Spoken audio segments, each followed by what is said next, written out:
this gruesome spectacle, sat in his jail cell, refusing to speak to investigators. Finally, they confronted him with Bernice Worden's corpse. And with that, Ed Gein began to come clean.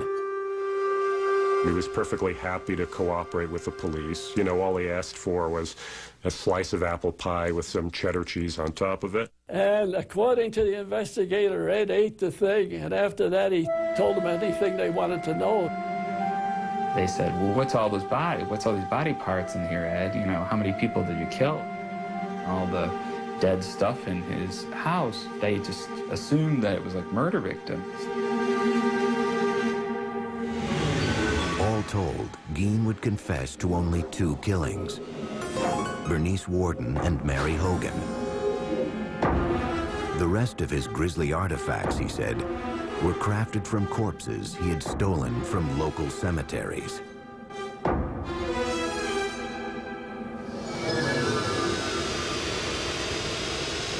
Plainfield woke up that Sunday morning to find out what had been living in their community for all these years, and that was Ed Gein. My dad, he couldn't tell us what had happened. He just said, I want you to come in and watch the news tonight with me. And the news came up on the television. He was the person. I just said to my dad, oh my gosh, that's Ed. We were all upset. We were all devastated. We were horrified about what had happened. It was a terrible, horrible thing. It was just such a complete shock, I guess. It was something that was a little bit difficult to talk about. It wasn't just the murder of Bernice Worden that was so disturbing. It was the other terrible things that he did that was upsetting so many people. I mean, this is a guy who had been living in their community almost all his life and been a babysitter for their children, had been eating at their table. Well, look what he did and how he did. They couldn't believe it. Well, I figured he was just perfectly harmless and rather simple. Plainfield's shock would soon be America's. Almost immediately, hordes of reporters descended on the town. It was the beginning of Ed Gein's transformation from anonymous psychotic to cultural icon. And it could all be traced back to the story of his childhood. Because in the words of Norman Bates, a boy's best friend is his mother. In November 1957, the gruesome tale of Ed Gein was making headlines across America. The country's morbid fascination with the man the papers were calling the Mad Butcher of Plainfield was not lost on author Robert Bloch, who was living in Wisconsin at the time. It was exactly the time that the Gein case was breaking in the newspapers, and Bloch immediately recognized that it would be a wonderful basis for a horror story. The result was Bloch's 1959 novel, Psycho, which Alfred Hitchcock would bring to the big screen the following year. The story of Psycho is the story of Norman Bates, a single, deeply disturbed mama's boy, for lack of a better word, who runs a hotel and murders unsuspecting young women who cause him to have any sexual urges or impulses. One of the main things that Bloch took from the Gein case was the psychological relationship between Norman and his mother, which very much parallels that between Annie and his mother. Augusta Gein had been dead 12 years when police entered the house she had once shared with her son. As they worked their way from room to room, searching for clues that might explain what would drive someone to commit such crimes, they came upon a doorway that had been boarded up. And by that time, of course, they had seen so many horrific things, they had no idea what they were going to discover behind the doors of this room. And when they broke it down, what they discovered was that it was a room that was kept in a state of perfect, pristine preservation. And that turned out to be the room of Ed's mother. The bed was made. There was a table, night table. Had a Bible on it. The room was very dusty, musty. The wallpaper was sort of a rose-tinted thing, but it was all kind of discolored. and that was his shrine to his mother. After his arrest, Ed Gein underwent a month-long court-ordered psychological evaluation. It was here that a picture began to emerge of life behind closed doors on the Plainfield farm, and Ed Gein's descent into madness.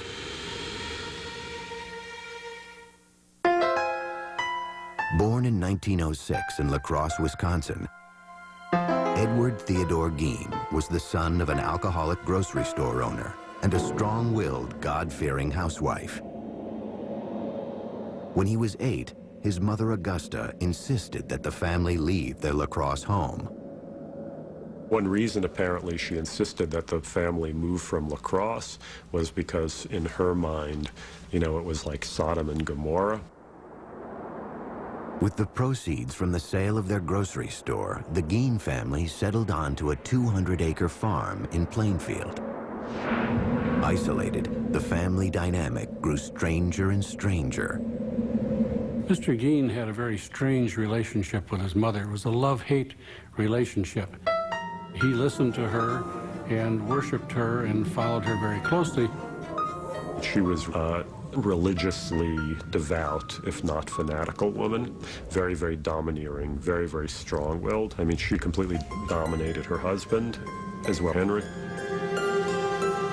Augusta would preach a lot out of the book of Revelations that said that women were whores, women were tramps, women were definitely evil beings out to, you know, hurt people. The Gein household really became a sort of breeding ground for psychopathology. You know, you have these 4 people stuck together, completely under the sway of this woman. So it really becomes an incubation place for madness.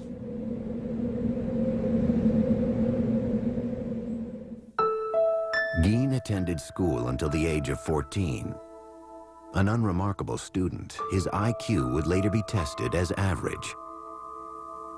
And when he finished school at approximately 7th grade, he just went home then and worked on the farm there. So he did not have contact with the outside world, shall we say, to any extent. In 1940, when Ed was 34, his father died of a heart attack. Now it was just Ed, mother, and older brother Henry. I think Henry was probably a genteel man who worked hard on the farm and tried to please his mother as well. But he wasn't Ed. He had his own ideas of how his life should be led.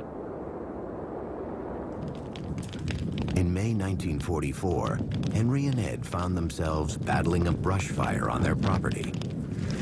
According to Ed, the fire got out of control and he lost sight of his brother. He went for the police, and though he told them he didn't know where Henry was, he was able to lead them straight to his brother's dead body. I've heard rumors that there were bruises on Henry's head that weren't ever explained away. But at the time, it was such a big tragedy for the family, it just became, you know, well, they've already been through enough.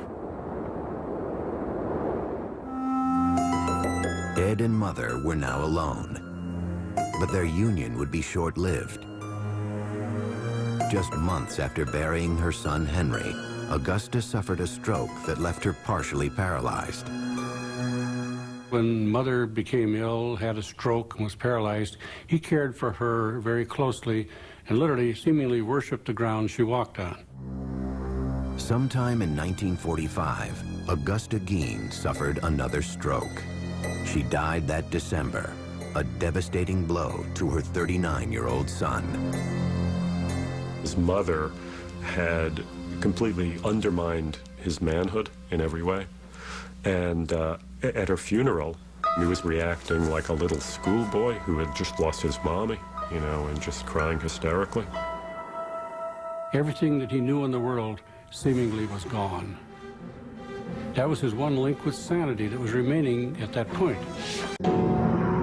Until 1945, Ed Gein's world had been entirely defined by his deeply religious and domineering mother.